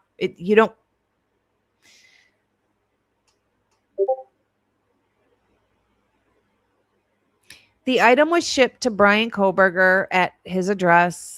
Amazon.com click activity associated with the Bryan C. Kohberger account shows that the customer viewed pages associated with K-Bar style knives on Amazon.com. On March 20th, the same day the customer purchased the Amazon electronic gift card, and on March 21st, the same day the customer purchased the K-Bar knife and sharpener. On March 22nd, the Amazon click activity for Bryan Kohberger account shows each day that the customer was viewing pages associated with the shipping progress of the Amazon.com order for the K-Bar knife and sharpener that was purchased on March 21st. On November 15th, Amazon.com click activity for Bryan Kohberger account shows that the customer navigated to a page related to the deletion of account activity. On November 23rd and December 6th, the Amazon.com click activity for the Bryan C. Kohberger account shows the customer was viewing pages associated with K-Bar style knives with sheaths from this Amazon account. That's it. He was looking at knives because there was just a crime in his town. that said that's the knife that was used. I mean, I get it. It looks bad, but you can type anything you want on a piece of paper.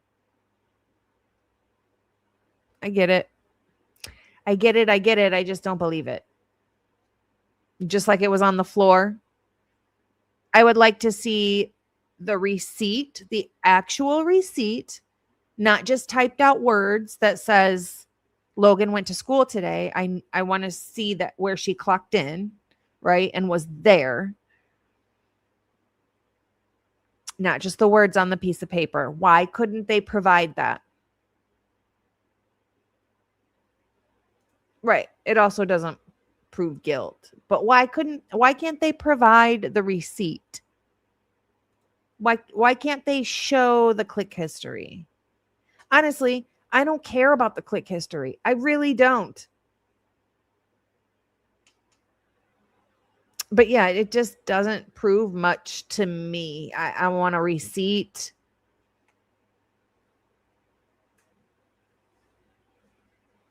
Because they could have just typed out everything that they did. Remember, they went and ordered one too. So I want to see his receipt and the original receipt. And I want to see the original receipt from when the officers went and bought the exact same thing for only God knows why.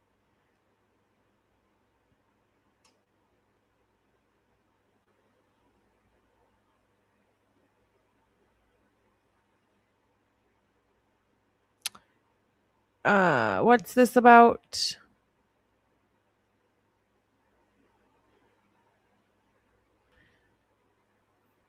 The fact that he performed routine computation and calling through of documents that are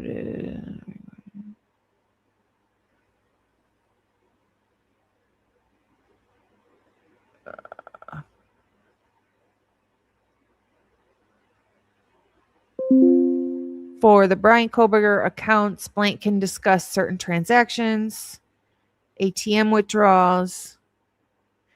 I am curious how often he went to the ATM and how much money he took out of it. Oops.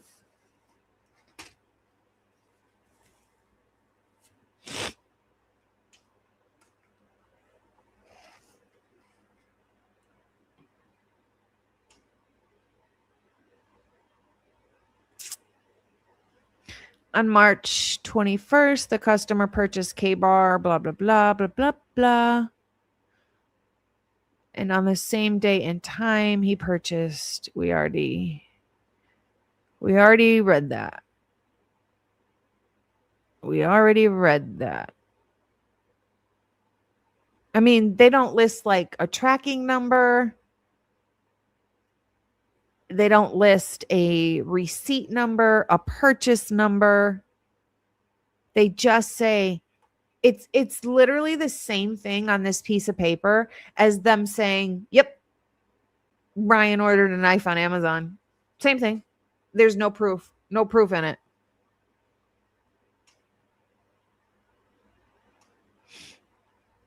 Amazon records for Bryan Kohberger. Date discovered. Crypto.com records for Bryan. Dick's Sporting Good record for Bryan. Marshall's. PNC Bank records. Ross records. PayPal records. Target records. Under Armour records. Venmo, Walmart, Winco, Washington Trust and Bank.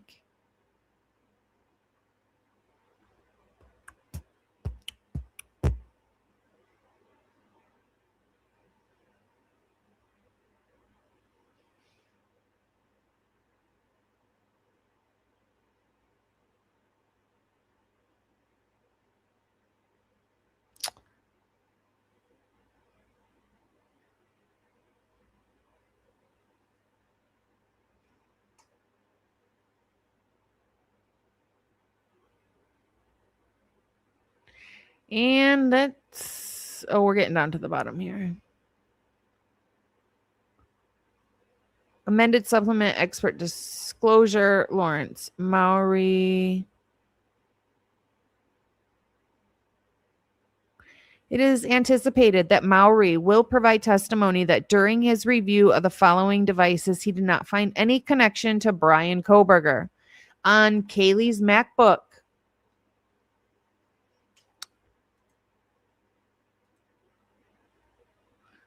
He did not find any connection to Bryan Kohberger on Kaylee's MacBook, on Dylan's MacBook, on Xana's MacBook, on Maddie's MacBook, on Maddie's Dell, on Kaylee's Dell, including but not limited to Extreme Network account information, on Bethany's iPad, on an iPhone belonging to Dylan, on an iPhone belonging to Bethany, on an iPhone belonging to Ethan, on an iPhone belonging to Eric Gower, on an iPhone belonging to Kaylee, Maddie, Xana, Emily, Jack, on any Apple or iCloud accounts belonging to Bethany, Dylan, Jack, Kaylee, Maddie, Ethan, Xana. AT&T records associated with defendant Jack Showalter, Madison Mogen twice. Google Gmail accounts belonging to Kaylee.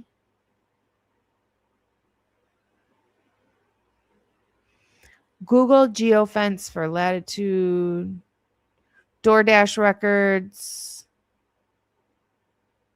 Oh, smooth of them. Look at this. This is real smooth. Look at this. DoorDash records associated with Ethan Chapin, Xana Kernodle, and Molly McMichael. Only one of them ordered DoorDash. Why are you putting both of their names on there? That's crazy.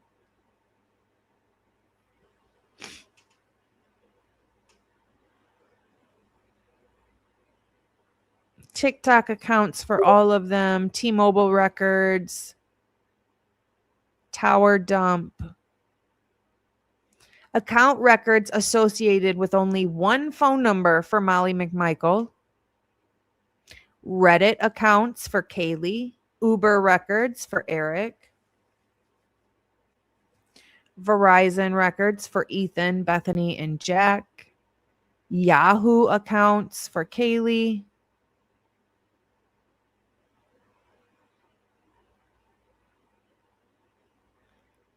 It is anticipated that Mowry will provide testimony that during his review of the following devices, he did not find any references to Kaylee, Maddie, Ethan, Bethany, Xana, or Dylan.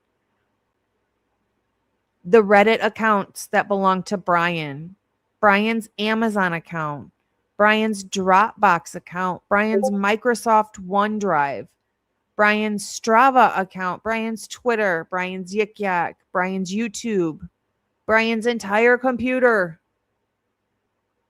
Bryan's cell phone, the SIM card, another computer, Seagate Barracuda, another Samsung, an Acer laptop, a hard drive for the Acer,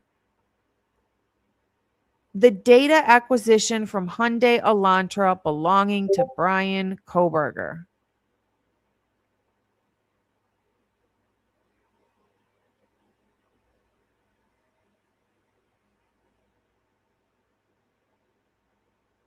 No connection. None. Zero. Okay. I wanted to go over just a couple of pictures with you guys. Just a few of them. They're not a huge deal, but I want to just go over them real quick. The first one I want to show you is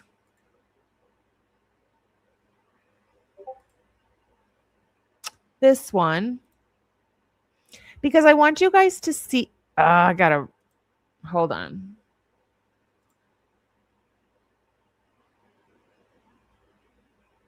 Refresh.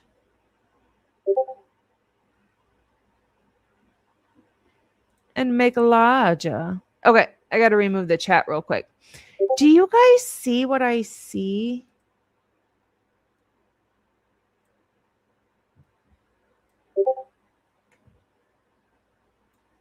Are these 4 lambs left outside? Like, I think I get the fact that it's supposed to mean like, innocent white lambs, right? But don't lambs mean sacrifice? Lambs to the slaughter? For sacrificial lambs? Strange, right? I don't know why I just saw this earlier today, but I did. I saw it and I was like, that's weird. I was still looking for boxes that matched from Mowitch's truck. All right, now I have to remove this. Okay. All right. Let me type in the picture numbers.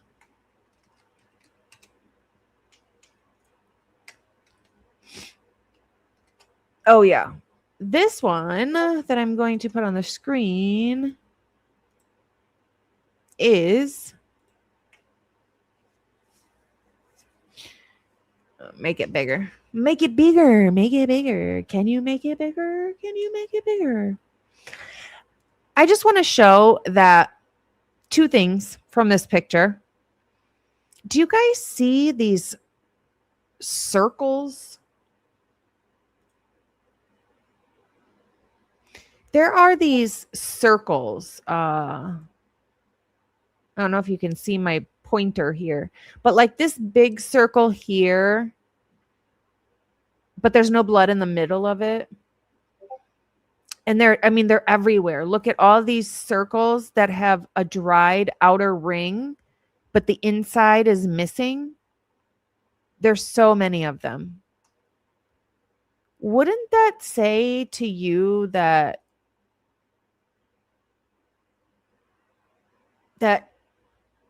Xana was drugged through these blood stains after the outer part of this blood droplet had dried?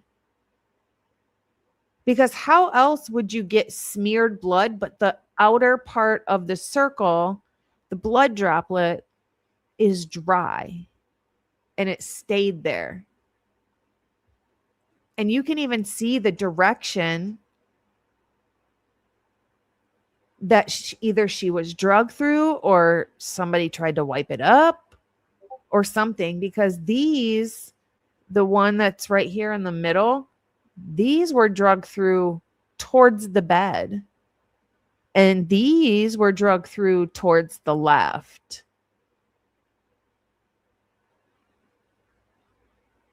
I believe Xana did not die in the position that she was found in. We know that she was moved into the spread eagle position, but was she even in that area when she died? Or was she completely moved over to that area from somewhere else? It's very strange. Also, I wanted to point out that, like, see this white cord that's coming from the charger base? There's blood underneath of it, but there's no blood on it. Same with this black cord, or whatever this is, piece of a shirt or something, that is literally laying in the blood. This was put there after the blood was on the floor. This stuff was moved after the blood was on the floor. So it's like the whole, it's just, everything is So stagey. So stagey. This one, I wanted to show. Look when they lift the mattress up. The only blood stain is this one. And that's not even where we were told Ethan was at. Just this one. I find it strange that there wasn't more soaked in, like in this area. But just right here is really odd to me.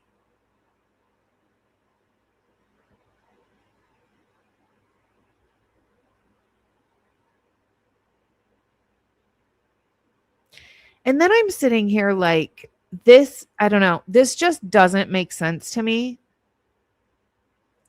And I could be wrong about this, but look at all this fine mist over here. I know it's hard to see.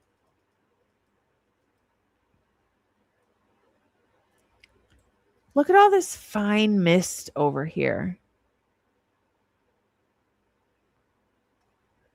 Something tells me that part of this bed was pulled out.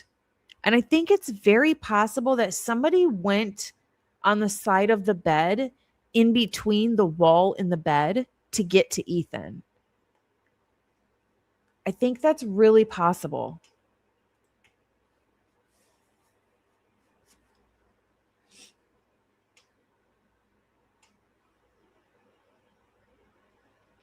I mean, don't get me wrong. There's a lot of blood. I just, I think it's possible that the bed was pulled out and not completely against the wall by any means. I think the upper part of the mattress was against the wall, but I think the rest of it was pulled out a little bit so somebody could get back there and attack him from both directions.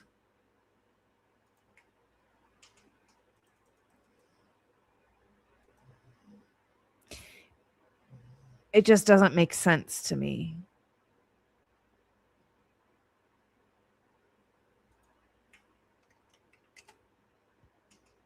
I also wanted to point out here, this might be a picture that you kind of have to pull up and look at yourself if you want to see it. But this is the drugs that Xana had on the table. If you pull this up yourself and zoom in and really look at it, it's not just this little pieces of blue pill. This desk has grooves in it, and you can actually see all of the different places that she's crunched up a pill and snorted. And you know that it's not just on this desk, right? I'm sure she's, possibly doing some in the bathroom, doing some at other people's bathrooms, doing some at parties. But there's a lot of spots where you can see slight blue color in the grooves of this desk. So like there's some over here. It comes down. There's some over here. There's some over here. There's this one. There's one right here. There's some right here, here, here, here, here, over here, over here. It's just everywhere. So she did this quite a bit. Definitely quite a bit. Just wanted to point that out.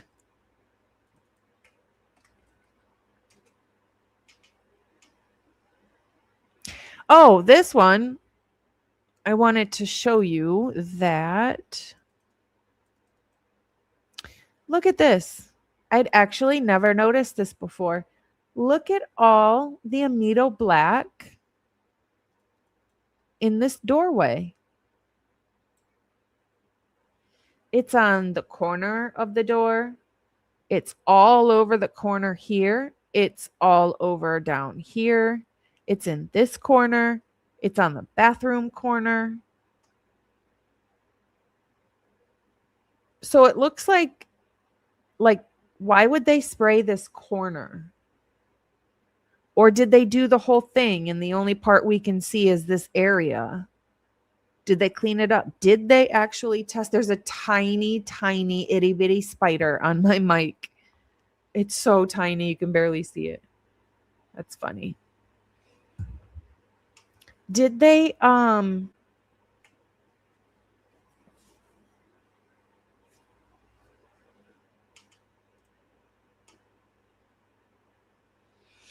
did they spray the Amido Black all over right here? I mean, I'm just seeing it in the corners, but how come we don't have anything from this testing here? They claim they just put it in Xana's room, not the hallway. I mean, it's just so clear that this is a major cover-up.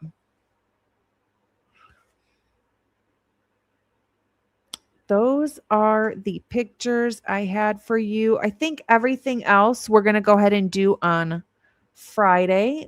I just put in a bunch of different FOIAs for Moscow, for Lewiston, for Spokane. I've got a bunch of them out there now. So let me take a quick peek to see.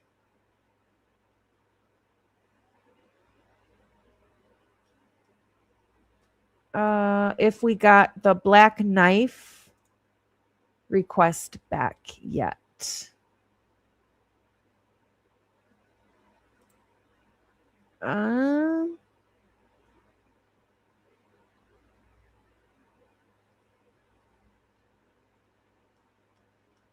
Documents. Nope. Not yet. Not yet. Okay. Let me take this down and then I will share a picture with you. So we have somebody in our community that I'm going to say her name. It is Beauty for Ashes. And she has a pup that is 14 years old. And we kind of leaned on each other when Bronx was in the ER and sick for a couple of weeks before that. Her 14-year-old pup was about 4 months ago, started getting sick, and he actually ended up passing on Monday. So it has been very difficult for her, and that's why we haven't seen her. I want to share her baby, and this is a tribute to Harley. I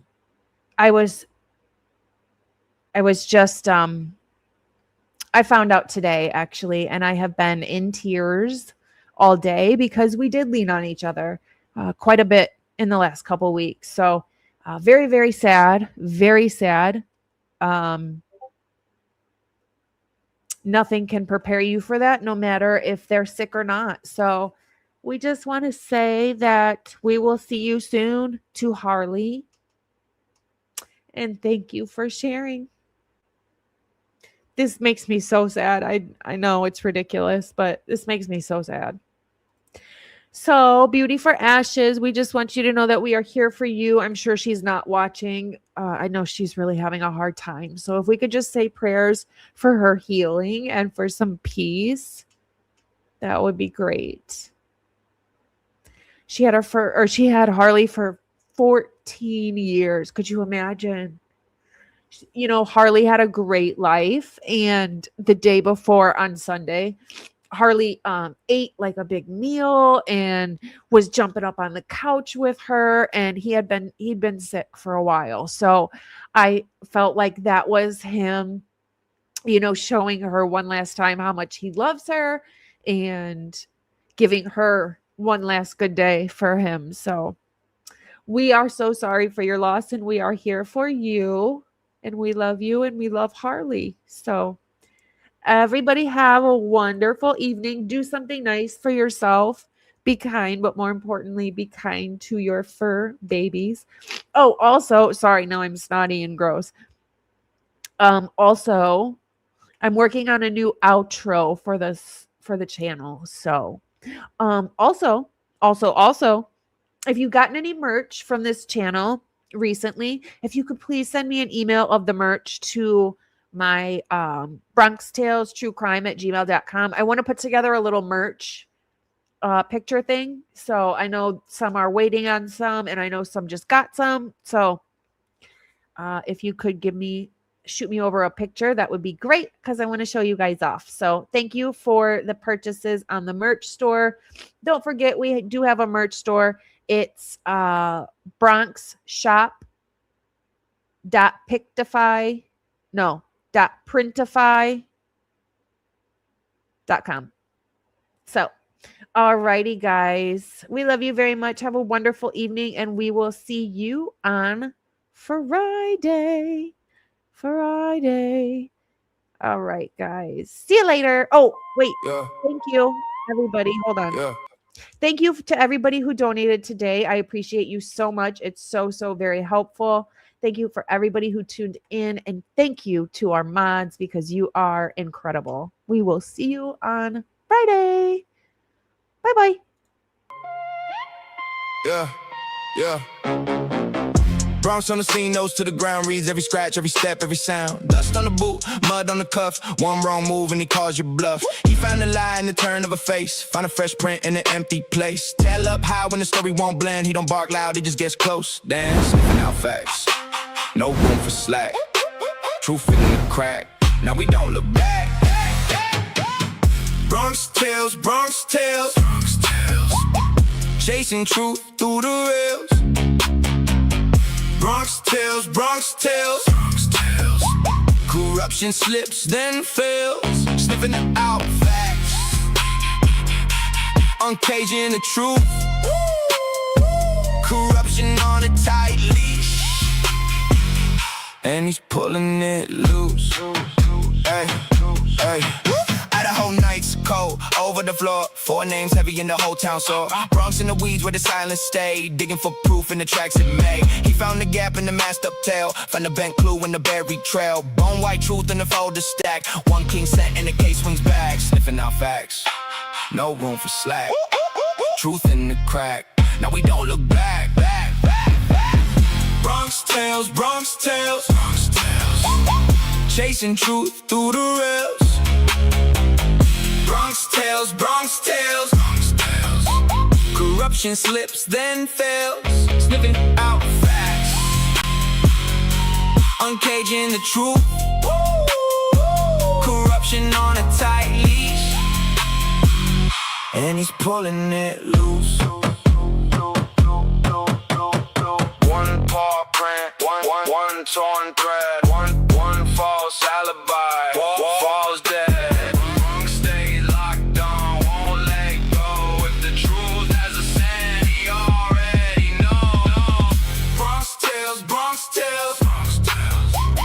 Chasing truth through the rails.